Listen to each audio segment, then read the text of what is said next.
When we're using Excy on the floor, I would call this core floor cycling, okay? The best position to put the keeper is actually underneath the pins here, okay? So when you're using it in this way. And Eric will show us here this way. Let's talk about first just getting started. If you're, after an injury, and maybe again on those back and forth motions, my foot positioning, right? And just slowly moving into it. Well, this could be used for various rehabilitation schemes. We might think mostly of like a back person who's injured their back or is starting to think about doing something for the back.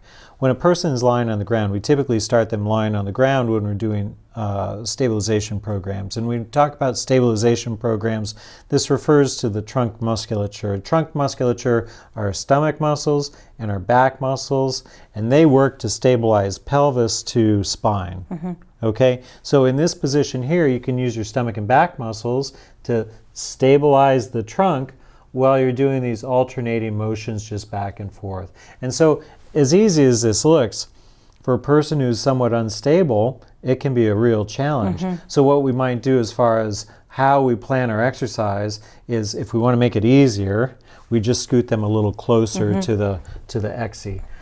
So they don't have to reach as far, because as a leg reaches farther out, that's a longer lever, which is more load to the trunk. Okay. So we keep them a little closer, and then we just do this alternating back and forth. And you have to use your stomach and back muscles to stabilize the motion of the legs. Otherwise, the pelvis is moving all around, and that's not necessarily helping our situation for this person. Okay. So this is a nice, easy, rhythmic motion. Then you can advance this by then moving fully through a pedal stroke.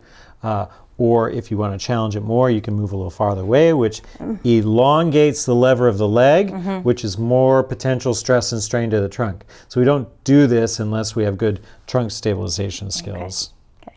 So on the next one, let's assume we've got some good core stabilizing and kind of ready to take it to the next level, right? And maybe working on our core and incorporating some more core, whether engaging our core here, or maybe getting our pelvis up a little bit. Yeah, so the first one that you showed us was a little bit of a crunch. And when we talk about core, I want to be careful on that, because a lot of times when people talk about core, somehow they just always think about stomach. And stomach is, or the abdominal musculature is just half of it. We've got the back muscles to deal with too. So when we think about doing a little bit of a crunch, that usually engages primarily the upper part of our rectus abdominis, or what we'd call our six-pack. And so when we're doing this little bit of crunch, we get an extra special emphasis of that upper part of the rectus abdominis, which is challenging to hold that position and do a complex motion there. The thing we'd have to be careful of is neck. Certainly if we use bad position or posture of the head and neck, that can be stress and strain for the neck. For people who are not strong in their neck, what they might do is they might support their head and neck by doing hands, or I sometimes like to, if they have the ability, put their hands back behind their head and shoulders like this to support their head and neck. And that's fairly comfortable, isn't it? Yeah. And that minimizes the stress and strain of the neck musculature. Plus you get the engagement of that upper stomach. Now what you'll notice is when you have that rectus abdominis going on, you can't deeply breathe, because our deep breathing typically comes through our diaphragm, which means that stomach has to relax for a minute to allow that diaphragm to open up and pull air into our lungs. Okay.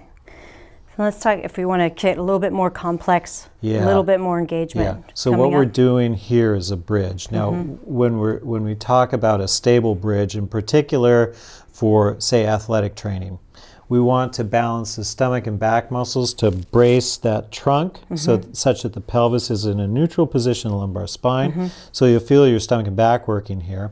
And then we come up into just a partial bridge, if you will. This partial bridge will be far more effective at getting what you want out of the exercise, as opposed to going all the way up. If you go all the way up, the problem with that is you do some lockout of the glutes, and it's very difficult to use the leg through the pedal stroke. So I think this is probably a far more effective method of getting this exercise. Then when you're doing the pedaling motion, you have to work like crazy through the stomach and back to stabilize the pelvis, such that we can isolate the pedaling motion movement through here. Yeah. And this is not an easy exercise. No. You make it look easy, but this is not an easy exercise. Definitely not a beginning exercise for a person who's just coming back from a back type injury.